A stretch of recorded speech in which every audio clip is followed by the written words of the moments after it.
छोटे से गांव में एक किसान रहता था। उसका नाम रामू था।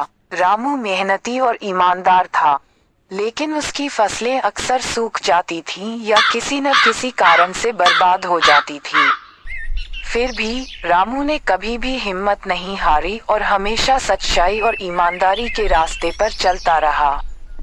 एक दिन रामू जंगल में लकड़ी काटने गया। अचानक उसकी कुल्हाड़ी का फिसलकर पास ही की नदी में गिर गई। नदी काफी गहरी थी और रामू को तैरना भी नहीं आता था। वह बहुत परेशान हो गया और सोचने लगा कि अब क्या करेगा, क्योंकि कुल्हाड़ी उसके जीवन का एक महत्वपूर्ण साधन थी। रामू निराश होकर नदी के किनारे बैठ गया और ईश्वर से प्रार्थना करने लगा। उसकी सच्ची प्रार्थना सुनकर अचानक पानी में से एक देवता प्रकट हुए। रामू से पूछा, तुम क्यों दुखी हो? रामू ने उन्हें अपनी समस्या बताई। देवता ने रामू की सच्चाई को देखकर नदी में डुबकी लगाई और सोने की एक चमचमाती कुल्हाड़ी लेकर बाहर आए। उन्होंने रामू से पूछा, क्या ये तुम्हारी कुल्हाड़ी है?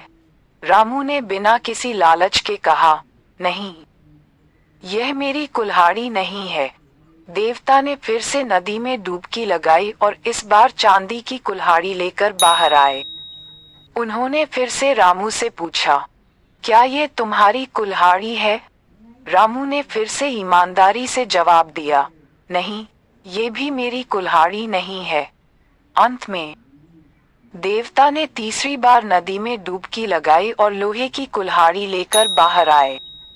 रामू ने खुशी से कहा, हाँ, यह मेरी कुल्हाड़ी है। देवता रामू की ईमानदारी से बहुत प्रभावित हुए और उसने कुल्हाड़ियां उपहार के रूप में दे दी। रामू ने देवता को धन्यवाद दिया और खुश होकर अपने घर लौट आया।